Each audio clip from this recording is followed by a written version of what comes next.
All right, so thank you very much, everyone. Thanks, Mole, and thanks the team for this opportunity. Let me know if my sound is fine, or if it's not fine, just give me a buzz and let me know. Is it okay? Clear enough? Yeah, it is. Okay, great. So for this discussion, we've titled it "Is the trap working?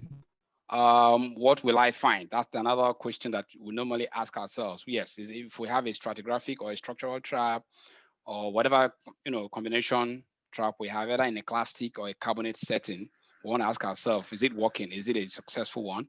And if yes, the next natural or logical question would be, am I going to see what I want to see? Well, of course, we're all geoscientists. We know what we want to see, right? So we do keep that in mind.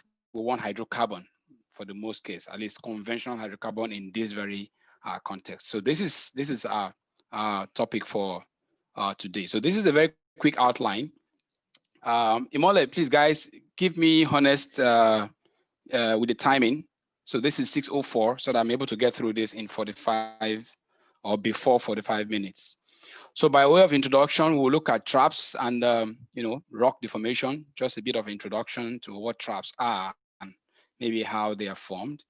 And then we will spend some time talking about the timing of fold and faults. How do we determine the time of origin or the initial time of formation of a particular fold uh, or a fault plane, because that's very key in the whole of this discussion about traps, whether a trap is working or not. One element that's very key is timing. And then we'll talk a little bit on polyphase deformation, because that's also important. Of course, most basins of the world, you don't usually have a simple history in some basins, because if things were that simple, I'm sure you and I will not be doing this business of doing a master's or PhD or going for postgrad or postdoctorate degree to understand these hydrocarbon play systems, right? So what we've seen is that in many cases, deformation is usually in one cycle or two cycles or sometimes multiple cycles, and that complicates the whole story of trap definition. And then we'll look at some maybe a couple scenarios of hydrocarbon trapping, how depending on what the conditions are, what happens to a particular trap, you may find hydrocarbon, you may not find hydrocarbon. We'll just look at a couple examples, and then we'll look at some concluding thoughts.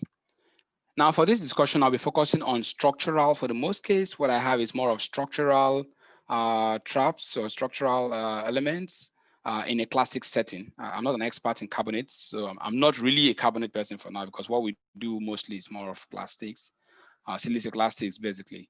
So yeah, just to set that background up. So the first easy question is, what is a trap? Now, a trap is not what you saw on the first page, which is that kind of that device that you use to get your mouse in the house or so, or wherever you don't want in the house. That's not what we're talking about. In this context, we're referring to the rocks. We're referring to the rocks taken on different geometries or different configurations in a way that if a fluid such as oil or gas finds its way into that arrangement, it will not escape. So a trap is any configuration of rocks that has the capacity to keep hydrocarbon in place for some good, length of time, until we, the geologists, go find them, or the geophysicists will go find, or the engineers will go find that hydrocarbon. Another thing to keep in mind is trapping may also be as a result of, some natural, creation of boundaries due to variations in properties. Pressure is, for example, an example, and then rock fascies or rock quality. For those of us who are familiar with carbonates, of course, you think of it's not necessarily structural. It's more of changes in the property of the rock, in the 3D sense of things. And even in classic settings, you might have stratigraphic pinch outs or fascies or lateral fascies change. I mean, those are things that can actually lead to creation of a trapping configuration. Another very important thing is that rocks, do undergo alterations. I mentioned that earlier on. So it's not a simple, one cycle deformation or one cycle, alteration. Sometimes, in the first case, you have some folding. In some other case, you have an additional faulting. and some other case, some conditions will change, and that same original trap might actually undergo some kind of change from one time to the other, and that in the long run will affect the outcome, what we see in the long term. So is the trap working? When we ask this question, what comes to mind is, I mean, thinking about everything that makes this trap a success or not. So this is just to show you a simple example of some gentle trusted anticline in this case. I'm familiar with things like this, so yeah, I know it's a trusted anticline.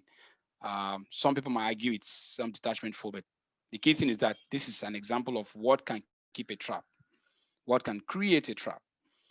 In some other scenarios, you might have some kind of normal faulting that may create a combination of an arrangement that will be able to house hydrocarbon.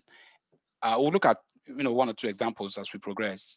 Either in a hanging wall or footwall, things might actually be preserved or kept in place. So when we say is the trap working, the questions we have in mind, a number of questions we have in mind, a number of things we have in mind.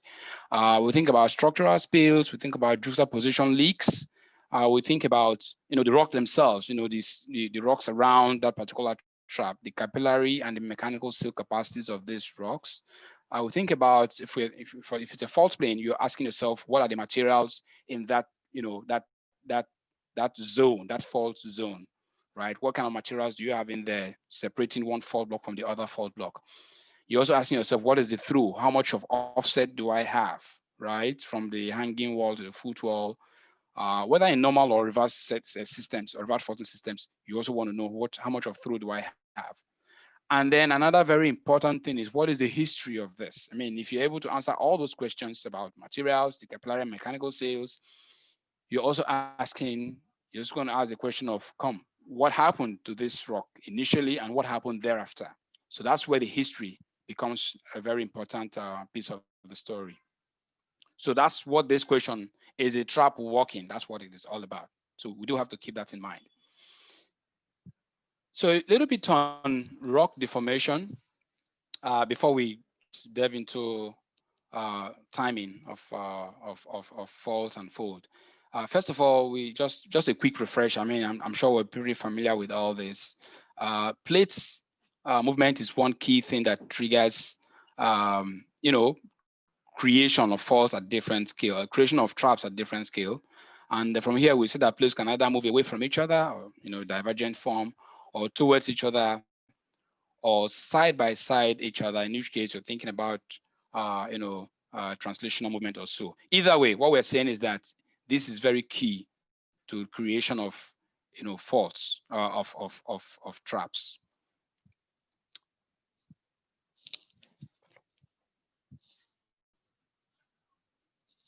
How much close the door? Come on. All right. Great. Okay. Sorry. The another thing to keep in mind is these are, okay, I was going to finish that, is the fact that depending on what happens, what kind of movement you have, crustal shortening or stretching or shearing, they actually give us some genetic types of traps, right? So if I'm in a particular basin where I know things can be more of maybe in a passive margin setting, or it gives me a picture of what I expect, right? If I'm in a system where I think of more of plates moving towards each other, where I have more of crustal shortening, that automatically tells me I should be thinking of more of thrust systems. I'll be looking out for pull-up structures, or some kind of trusted anticlines also, in the genetic sense of things. If I'm in some other environments where you're thinking of sharing or some kind of translational movement, you're going to have either a pull apart structure, in which case we have translational movement, or you can have a pop-up structure if you have uh, um, some kind of side-by-side movement with coming together of the plate. That's transpressional movement. So this is very key if you're thinking about these trap systems in the genetic sense of things. So this is a just an example, just a visual to, I like seeing these pictures a lot, right? So just for us to appreciate examples of how what was originally, if you think about the original principle of original horizontality, things being layered in the original form. But what we see today is, it's obvious this has gone through a lot, really. From what we see in the normal faults in the top left figure, you see a monocline in the top right, and then you see very nice looking chevron folds. These are pictures I took from my various trips around some different basins. Nice looking chevron folds in the bottom left, and then the normal folds, and then this nice looking anticlinal structure in the bottom right. I mean, these are very great examples, great, pointers to the fact that everything has gone through, everything we're seeing now has gone through a history of deformation. It's a number of phases of deformation. And that's kind of a background to our fault discussion, our trap discussion. So yeah, how are traps formed? Okay, I just said that. Traps are formed when rocks are deformed, or when their quality becomes altered in a manner that creates, arrangements suitable for housing hydrocarbon. In defining, or in evaluating traps, a few things that we normally think of. I talked about timing. That's very critical. That's very important. Okay, so the timing of initial deformation is key. The nature of the rock material. When I mean nature, I'm talking about the mechanical property of the rock, the elastic property of the rock, the surrounding, the overburden or the sealing rocks around. What's up with these rock materials? And then the history, not just timing or nature, but the history and sequence. In fact, that's very key. In basins of the world where you've had polyphase deformation, you realize that it's not just about knowing what happened at one time stamp in the past, what happened at a particular time in the past, but what happened thereafter. That's actually one element that will help you figure out things better in terms of de-risking your trap integrity, in terms of better understanding of whether the trap is working or not. So why do we care as subsurface scientists, as subsurface engineers?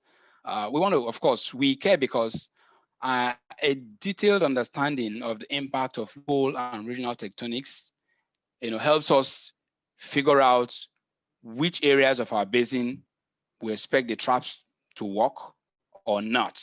And even for each of those different, domains in a particular basin, it gives you a better picture of what do I expect in terms of risking. Okay, so regional knowledge is very key. So as an explorationist or as someone who is moving into a frontier basin, you already have an idea of what do I expect because of that knowledge of that regional setting. I already talked about risk. Of course, it helps you understand in terms of, in the spatial sense, what risking to expect in the different domains of your assets. If I go to this area of my asset, what do I expect? Do I expect to see more of pop-up structures, or trusted anticlines, or what do I expect to see? And then what risk is associated with those kind of traps? Even before you move in there, you already have an idea.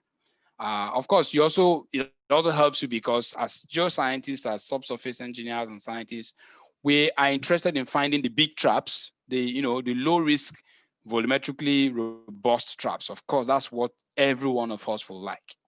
We want to find out the best opportunity that will give us the least amount of technical and production or drilling risk. So that's why we care. So if we move on a little bit to something a little different, timing of initial deformation. I'll start with faults, and then we look at that piece of discussion for food. So for a start, just imagine it's very simple, normal fault systems anywhere in the world. Let's say in this case, we have two layers A and B, and we have two faults, fault 1 and fault 2. So the question here is, I know you probably know this, but we need to still go through this. When did these individual faults form?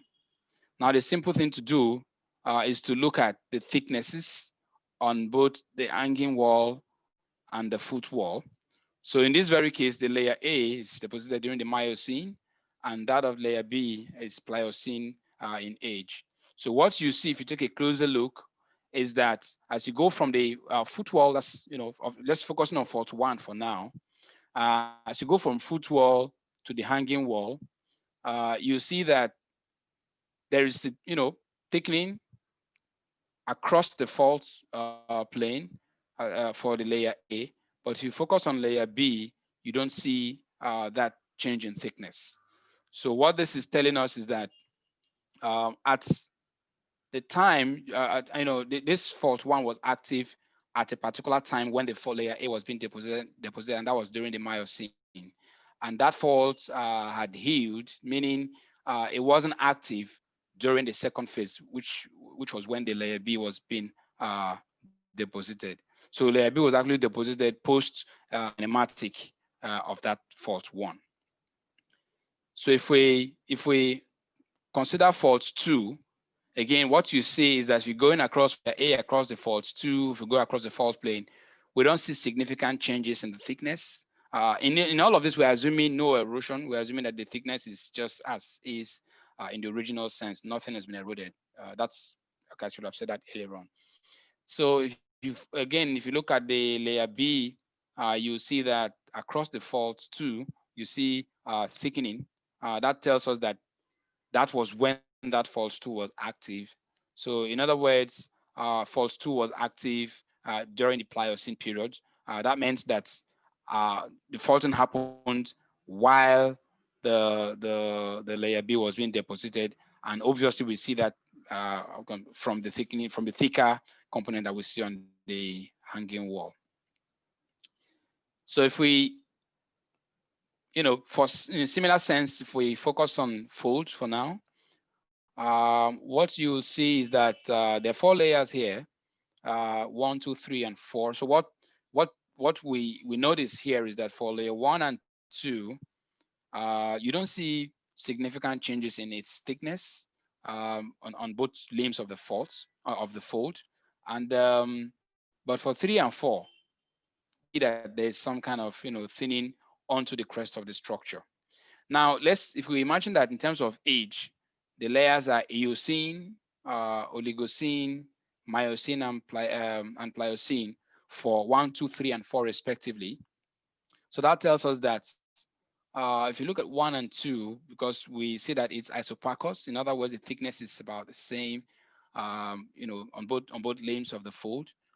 It tells us that that was when this area wasn't active. There wasn't any compressional movements happening. So that means that that was more like a quiet phase in terms of the structural sense of things. But between from the time 3, that's from the Miocene to the Pliocene age, obviously we had some kind of structuration happening, because we see that because we see that there is thinning onto the crest of this folded structure. So in terms of timing, we will say that this structure was active. The onset of this fold was maybe sometime in early Miocene, and that continued to the Pliocene periods as we made that call by looking at the thickness of the strata on both limbs.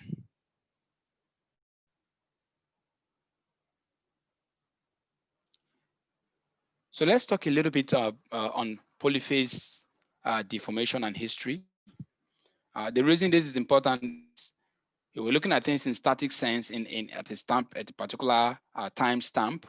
It doesn't give you the full picture. But if you look at, okay, what could have happened to this particular structure, this particular trapping elements, you probably get a better picture of what happened through time, and then you better understand your trap integrity. So let's imagine that at a particular time we have this simple system, normal faults, gentle rollover on the hanging wall, extensional domain. We see the vertical offsets. Obviously, the fault was active during that when that stratigraphic interval was being deposited from the thickness change, meaning there was growth. That was at stage 1.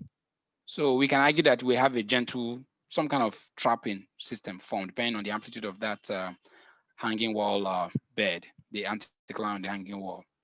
So, along the line, time T2, something may have happened, some kind of shortening either due to space constraints or crustal movements or so, what you notice is that the amplitude of the gentle rollover, which we saw on the first, figure on the left, the amplitude has been amplified. And both on the footwall, you also see that things have changed a little bit, right? So the question at this time is, yeah, you can argue that the trap is better defined at this time, but the question is, whatever, if you had hydrocarbon in this trap, was it preserved or is it breached? And if you notice, you also notice that the strata on the hanging wall has moved up, you know, relative to this equivalent on the footwall. So what that is telling us is that there is even a chance that you could have, you know, in this case, let's assume it's sand on both sides, sand on sand juxtaposition. So the question is it breached? Do we have a leak? If we assume that this fault is not sealing, or at least at that interval, so that's a big question. Is the fault preserved, the trap preserved, or is it breached? Now, let's assume that this, shortening continued, and at a point we have some kind of reversal in the placement of these layers. What you see by this time we have inversion, right? Structural inversion. That is, telling us that somehow what we had, if it was breached by this time, you can even argue that things are worsened, right? Because it's we've almost lost the original trapping configuration that we had. Now, at this later stage, let's assume that we now have some kind of stress release.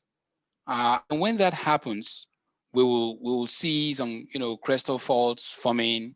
And if we had something preserved from the stage three, if we had some kind of, by some miracle, if we had this hydrocarbon still preserved as stage three, the question is, after the stress release phase in stage four, there is a chance that, well, whatever we had preserved, we've lost it. Okay, so that changes the story. You see, that's why it's important to think about this in terms of history, in terms of sequence, in terms of multiple phase. What we see today in any section, seismic section or an outcrop or so, in a timestamp, it's not just the final answer. It's a question of what happened before what. That will give us a better picture of whether our trap is working, or if at the time in the past it worked or not. So the key message on this is that key message on this slide is that polyphase deformation of rock units, it happens, and it actually has direct impact on the size and integrity of our trap, and our chance of finding the right or the right substance, in this case hydrocarbon. Our chance of finding is directly related to whether the whole, if you put all these, multiple stages of deformation together, if everything is favorable, then we have a high chance of finding hydrocarbon. But otherwise, if things turn out to be more destructive in the long term, that means that whatever play you're looking at, even though you have the right structural configuration, you may not find hydrocarbon in that trap. So this slide is just showing a bit of, just to show us some seismic examples. What might be simple. For example, I say this gentle, trusted anticline. This is a reverse system. To, another kind where you may have had more than one phase of deformation. And then yet to, if you follow all the way to the right, this obviously had at least two phases of structuration in this area. And these all have direct impact on whether our trap will work or whether it's not going to work. So the extent and sequence of deformation of any rock piece has some consequence basically, and the outcome sometimes may vary depending on whether it's a simple deformation or one cycle of deformation, or if things continued and what was originally a working trap had become ruptured through time. So for this, just a quick one in terms of genetic trap styles. On the upper left, we're looking at a trusted anticline. It's not actually a great example of an anticline play, but just trusted anticline. On the Beno, we have the subtrust play, and then to the right, we have a combination of that. We have subtrust play, we have a trusted anticline play, and you can actually argue that we have a simple, a faulted rollover anticline or faulted rollover play. If you're looking at, if you think of it as an extensional system, I'm talking about the figure on the right. The next slide has a stubborn conformity play, which I'll just show you. Okay, so this one, I'm going to walk you through it in a very, just walk with me on this. Follow the colors. Thinking about this, think about it in terms of the polyphase history of this area. So at a particular time, we had an early foretrust. If you focus on, by the way, to the left is the hinterland, and then to the right is the foreland, right? So you're going more basinwards if you're going to the right, and then to the left is more towards the hinterland. So at the early phase, we had, if you follow the arrows, the black here would tell us that we had the first deformation was more of a creation of forerusts in the early phase. And then at a particular time, T2, we had a late backtrust systems, which could be as a result of anything, maybe space constraints or, some whatever you have movement in the opposite direction, depending on what the stress regime of that basin and stress direction was at that second time. So foretrust followed by late back thrust, and then eventually we had, much we had a post-kinematic erosion and layering of an overbody material, which we see says poor overburden seal. So if you keep this picture in mind, you see that we have a number of sub unconformity plays generated. And that's from what we see. If you look at the outcome, it tells us that we have an unsuccessful trapping configuration, mainly because of the erosion that came in and just, changed the whole story. So this is how you may have the right configuration, but the question is, what is the surrounding material around this trapping configuration? What is their nature, their mechanical seal capacity? Have we exceeded their capillary, entry pressures? What if it's a normal, if it's an extensional system, what is the amount of offset that we have and stuff like that? So if you put all of this together, it helps us, better understand whether our trap will work or why we're seeing what we are seeing in terms of the hydrocarbon type in that particular trap. So let's move on to will I find hydrocarbon. Let's look at some examples. So this is just a very nice looking configuration. I said nice because it's not just because we have the trap, because we have hydrocarbon showing in there, both oil and gas. Oil is green, gas is red here. So very quickly we see, for one, the one there means trusted anticline play. That's if you think about it in terms of genetics. And then two will be the stratigraphic pinch out play. And then three will be a subtrust play. So this is just an example of how in a polyphase or in a multi-phase deformed setting, you have different trap styles or different trapping configurations, and each of them come with their different, of course, risk, and property, of course, in terms of the size of hydrocarbon, in terms of the chance that you still find it there and stuff like that. So let's look at one or two scenarios. So let's say in scenario A, we have non-sealing fault planes and surrounding non-net materials, in this case shales, with poor sealing potential. So the assumptions here is that we have an early migration of hydrocarbon into the trap, in that basin, in that area. The faults are non-sealing, the shales are poor. Okay, I already mentioned that. So if you look at the top right, the figure on the top right, you see, a working system at time T2, a working trapping configuration at time T2.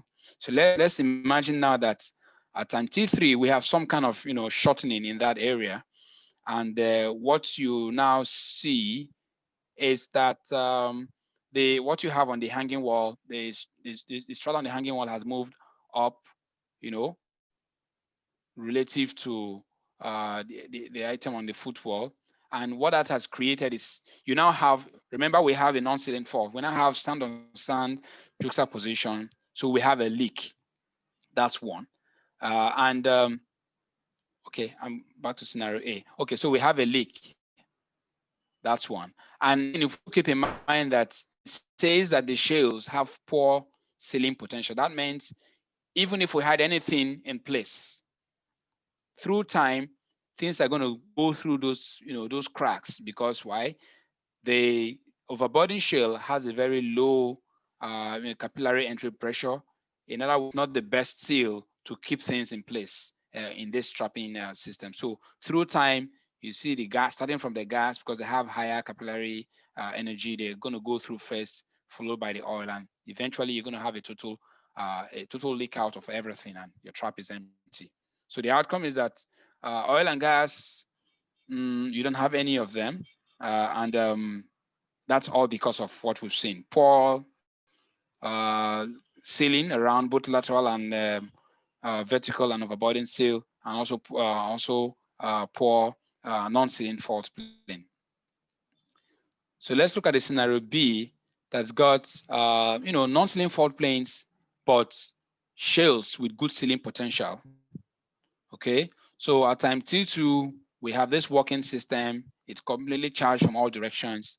Let's assume again that the same compressional systems, maybe some kind of stress regimes in that basin causes some shortening, and you have the hanging wall move up relative to the footwall on the fault plane.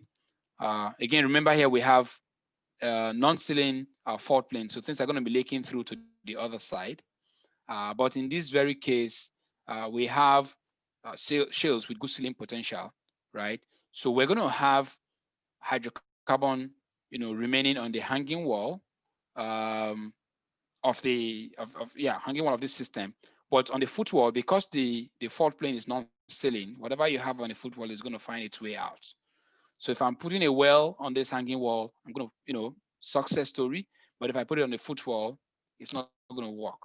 And that is because of everything that we're seeing, because the configuration is not favorable for trapping or keeping hydrocarbon on the footwall.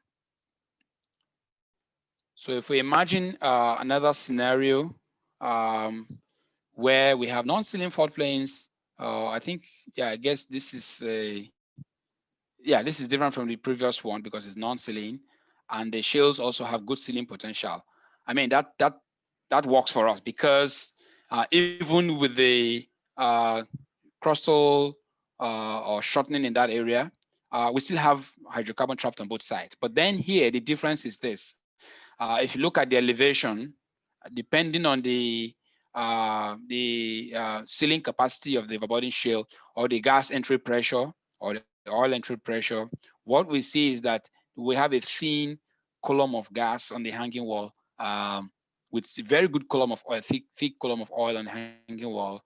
But on the footwall, because of the elevation, if you look at, let's say we have a regional gas oil contact in that basin, or we cannot hold gas beyond a certain limit in this area. What that means is that if I'm putting a well on a hanging wall, I'm going to find both oil and gas. If I'm putting the same another well on the footwall, I'm going to find just oil, and that's because of everything that we've talked about, which is the fault plane being non-sealing and the shales being of good, the regional seals in this area.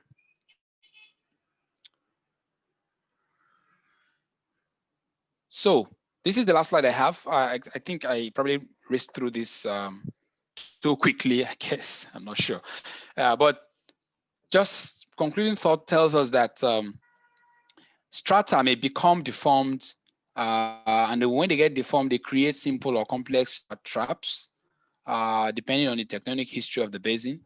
And we did say that knowledge of regional, technostratigraphic history is key because it helps us, understand or kind of early on figure out what to expect, even before doing detailed work in any basin. If I know that this basin, this is what is known about this area in terms of the tectonostrat history, I already have an idea of what to expect, and I can also, in the genetic sense, know where the different trap styles will be in terms of, if you think of it in terms of structural domains, I know where to find traps that are very big or traps that are very small. For example, if you think of the trusted anticline plays and the subconformity plays, you know areas where to find them.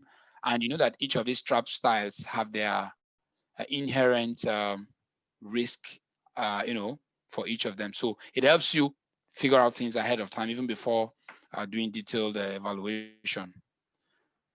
So another takeaway from this short one is that the timing of the initial creation of faults or fold is key in trap analysis, because it helps us to know when or whether a trap has been created or breached and when that happened, of course, and then additional insights of hydrocarbon presence.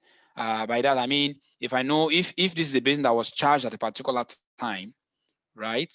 If I know when that trap was formed or breached or so, it helps me figure out, okay, by this time do I even have hydrocarbon? Do I still have a working system or not? So timing is very key in this whole analysis. And another thing we try to say is that polyphase deformation is one element that has direct impact on our trap integrity and our chance of finding any or specific type of fluid, because you may have an original working system at a particular time, but through time that trap may either become amplified in its quality or become degraded due to multiple phases of deformation that may have happened much later. So that's one very important message. So sealing potential of fault plane and of avoiding seals is also key in all of this. And then through time, of course, as deformation continues, the formation condition continues, changes through time. The fluid properties, because of temperature rise, because of changes in the heating component of that basin, they all have direct impacts on whether we find a working system or not. So we can apply, so this is the last bullet point I have. We can apply these concepts in de-risking new plays in frontier exploration location, as well as better understand existing prospects in mature development assets.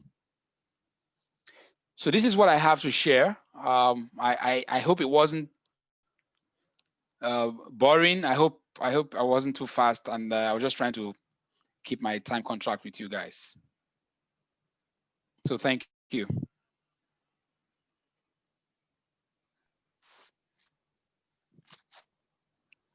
Thank you very much, Dr. Ifeanyi, and that was a wonderful presentation.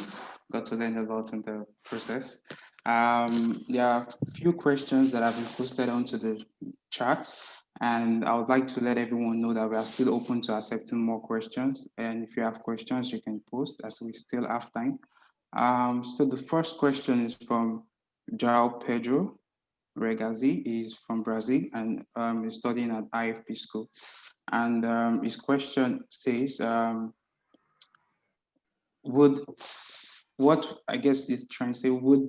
would be the model of altered traps, that is structural inversion, still considered as a structural trap, or is it more related to stratigraphic ones due to the change of the lithology sequence?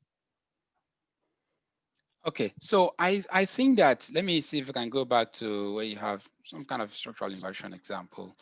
I actually think that it's safe to do this combination. I normally, people try to play safe and not beat their chest and say, hey, this is nothing else, this is this.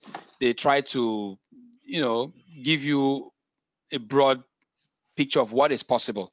So if I have a system that was originally a structural trapping configuration, if you can see my slide, from the extensional domain to where you have a bit of amplification of that structure, at a point, you have some form of inversion for what we see at stage 3.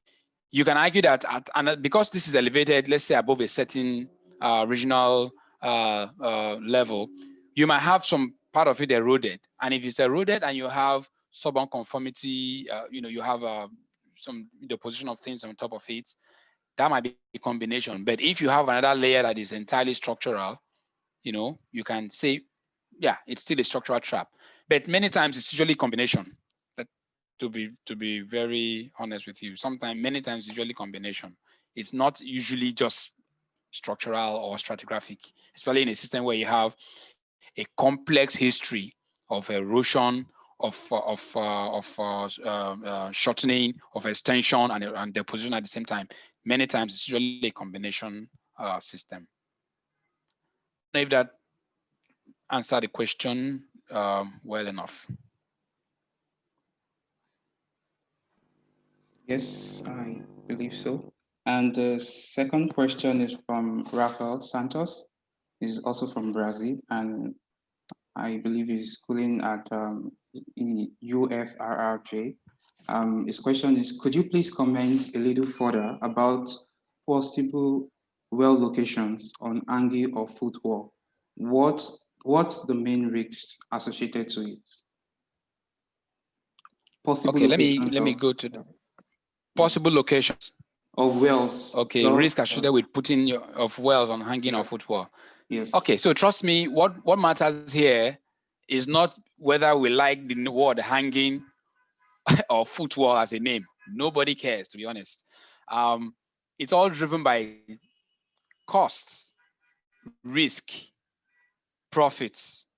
If my hanging wall is volumetrically large, but I know the amplitude of their structure, and maybe I have some crystal faults on that hanging wall that may breach that trap. That means there's a chance it may not work. So volumetrically it's huge, but risking wise, it may not be the best.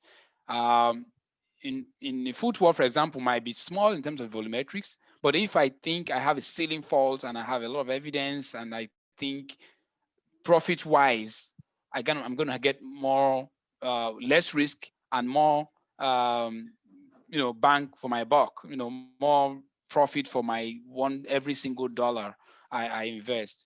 That means that at the end of the day, you're going to make a business decision as to whether you're going to the footwall or not. So it's not really driven by whether it's hanging or footwall. What matters is the costs, the benefits, the risk involved, and the chance of success, basically. If it's a big thing and you know that everything tells you that yes, it's going to work and you're going to make your money with low risk, why not? We all go there.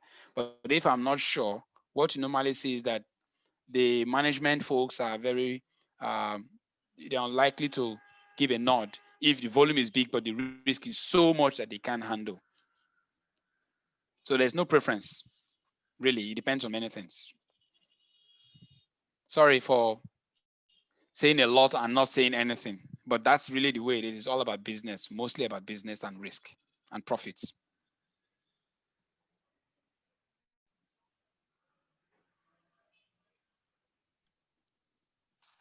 Okay. Yeah. I guess they liked the answer. He said thanks. And Okay.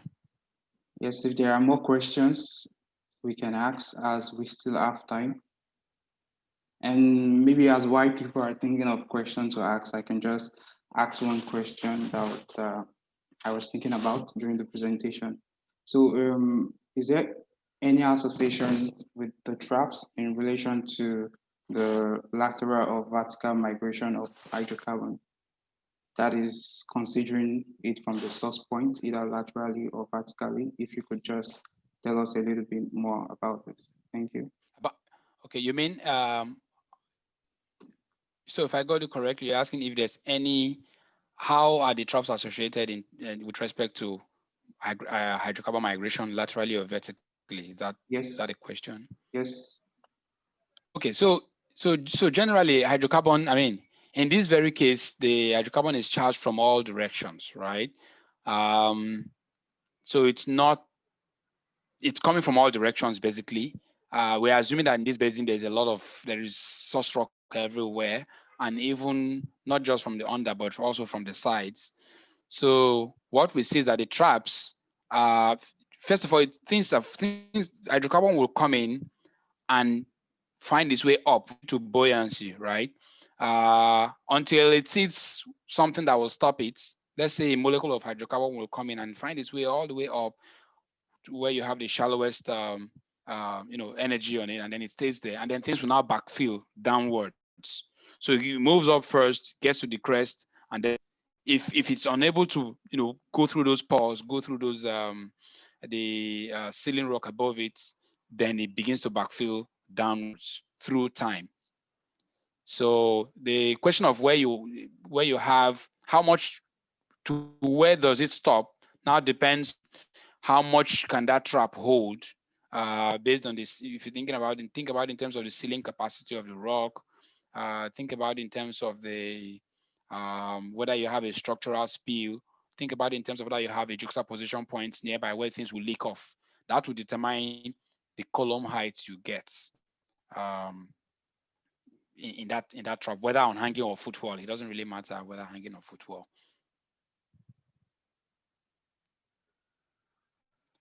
Okay. Thank you Right? very much. Yeah. Yes. Thank you very much for the well-detailed explanation.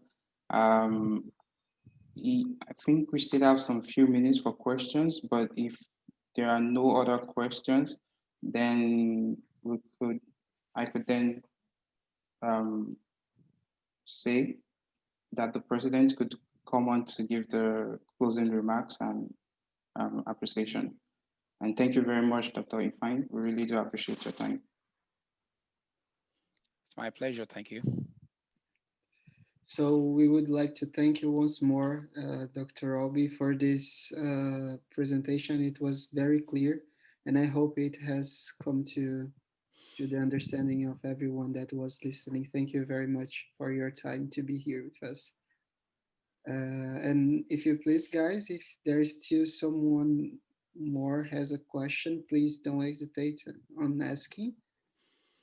And we will wait maybe more 2 minutes for any other question. And otherwise, we will finish the session. Thank you. Thank you. I'm really pleased that you guys invited me, and I'm glad I got the opportunity to share. And I hope it wasn't too far from your expectations. No, it was perfect. Yeah. All right. Thanks. So I think anyone else will answer any question. Maybe if any other question drop by, could we forward to you via email and then answer people? Would Yeah. that be possible? Definitely. Yeah. I was going to also mention that I have another chat with another session with who are these guys? UND, University of North Dakota. I have a session with them on, I think, on the 20th of this month. That's next week, I think Wednesday. So if you would be interested, I will forward the invites to you. Okay. It's a session on sequence stratigraphy, and applications, basically how it helps us in petroleum system elements. So if it's okay and you guys don't mind, I'll send forward the invite to you. Okay. Thank you Yeah. very much. It would And be I have yeah. So I have an online, like Imole said, I have an online platform. It's called GeoCamp Institute. If you go on Facebook, and then also on YouTube, where I have a kind of a number of videos, geoscience videos I just do, and put them out there. So if you go on YouTube, GeoCamp Institute, or if you go on Facebook, just type in GeoCamp Institute. It's a closed group. It's there. So you can follow me on some of the videos that I share, both on structural geology, strategy. I just put things out there, really, just for sharing, and it's free for now. Yeah. just a second. Someone is saying that they have a question. Okay. Just a second.